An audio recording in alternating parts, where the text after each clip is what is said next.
Thanks, everyone. Really excited to be here today. It's great to be back on campus. I am a Villanova alum, and it really feels like home, so thank you for having me.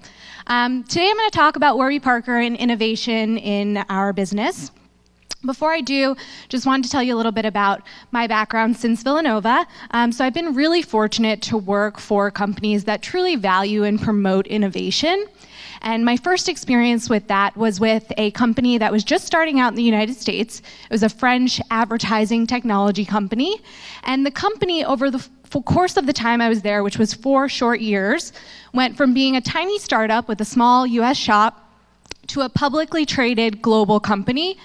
And what was really interesting about my HR experience there was over that time, as the business changed and evolved, as HR professionals, we were constantly changing and evolving and deciding what we were working on from day to day as the business changed. So I want to go into Warby Parker now, and before I do that, I want to give you our founding story. So Warby Parker was founded in 2010, right here in the Philadelphia area, by 4 friends at business school: Dave Gilboa, Neil Blumenthal, Andy Hunt, and Jeff Rader. And it all started because Dave was backpacking before school one year and lost his glasses. And he really didn't want to pay another $700 for a new pair of glasses. So he got to talking to his co-founders, and none of them could understand, why are glasses so expensive? So they decided to look into it. So they looked into it, and what they learned is that glasses are expensive because there's one large company that really has most of a stake in the industry and keeps prices artificially high. So what did they do? They started Warby Parker. And they started Warby Parker as an alternative and to show that for-profit businesses can do good in the world and be a driver for change. So I'll talk a little bit more about our social mission in a bit. But how did they do it? So they circumvented traditional channels. They designed their glasses in-house and engaged with customers directly. And this enabled us to provide what we really believe is a higher quality, better looking product for our customers at a fraction of the price. So our prescription frames and lenses start at just $95 a pair. Back to that social mission. So the way that this works in practice, our founders knew that doing good in the world would be a key part of our business. And so for every pair of glasses we sell, we distribute a pair to someone in need through our nonprofit partners. And to date, we've distributed over 2 million pairs of glasses with our customers' help. So really excited about that. Taking you through the timeline a little bit, like I said, we were founded in February of 2010, and at that time, we were an e-commerce company, so our glasses were being sold online. In 2011, we had our first really big news break, and this is kind of when people started hearing about us and the business was accelerating. We were excited about that. In 2013, Ryan Gosling was wearing our glasses, so this was really, really exciting, especially because we have to think that as a celebrity, he could probably afford a more expensive pair. And then in 2013, this is a huge milestone for us. So we opened our first store in the Soho neighborhood of Manhattan, and this was just kind of the start of our immersion into brick and mortar retail. And it was really, it's a beautiful store, and you guys should check it out if you're in New York. Next, in 2015, we were named by Fast Company as the most innovative company of the year. So that was an amazing honor, and we hope to keep that up. And so in 2016, we had a huge growth in retail, and we ended 2016 with nearly 50 stores and over 1,000 employees. So our HR and talent team is really busy supporting everyone, but we're really excited about it. So now, talking about innovation, now that I've kind of told you the story of how we started, this really, for us and for me, innovation has to do with curiosity. It's asking why about the things that happen every day and that we never really think to ask why about. And so our founders started with a couple questions. Why are glasses so expensive, and why aren't they sold online? And that curiosity has really continued into our culture today. So when our co-CEO was asked in a press interview, what are the key qualities that you look for in employees? The first quality that he listed was curiosity. And the reason is because curious people are lifelong learners. And if you're a lifelong learner, even if you are not an expert in something, you will be able to learn and grow and know enough, or be able to find out enough to get through whatever you need to get through, solve whatever problem you need to solve. The other two qualities were passionate about our brand, of course, and our mission, and proactive. Proactive's kind of my favorite, because this is kind of what Sean mentioned. We're not waiting for someone to tell us what to do.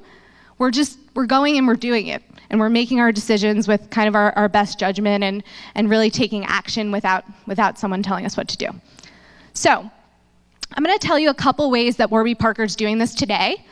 So first, on the people process side of things. So instead of an annual review, we came up with something called a month in review. And what this is it's really an employee-driven platform, and we ask the employee each month to detail their wins that month, any opportunities or learnings, and any areas of feedback, either feedback they receive from peers or anything that they kind of decide goes in that category. And they sit down with their manager once a month outside of their weekly one-on-one meeting, and they talk about it.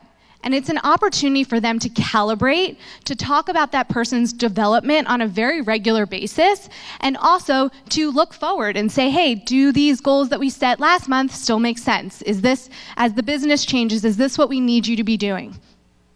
And so we've been doing this for over a year now, and it's going really well, so we're excited about it. Another area that we use innovation is in something we call a weekly innovation idea.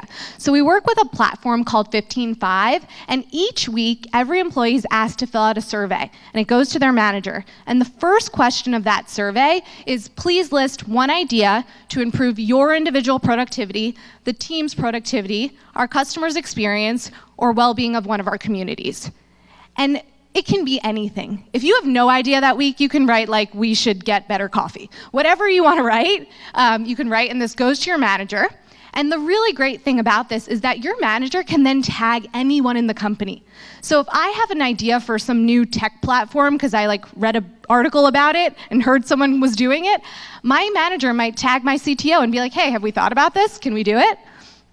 What's really great about that is that I'm not in the tech department.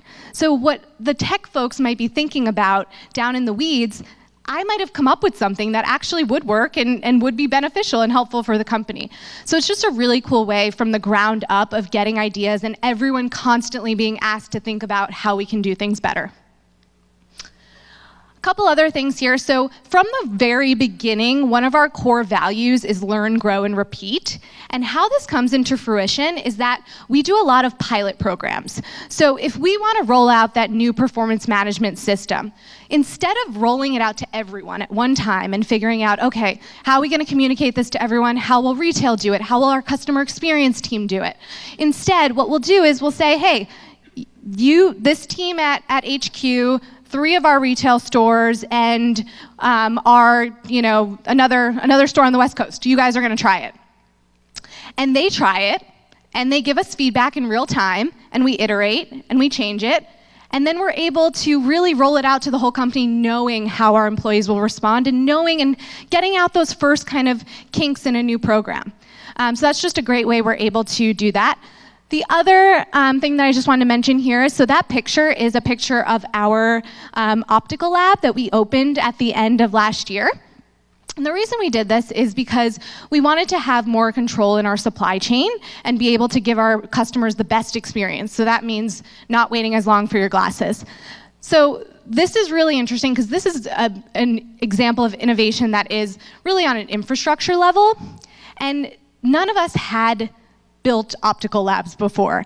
And so brings us kind of to my final thoughts here, which are, we don't all have to be experts. So I certainly was not an expert in HR when I started out after college, but you ask questions, you question what's going on, you think about it, you do your research, and you figure it out.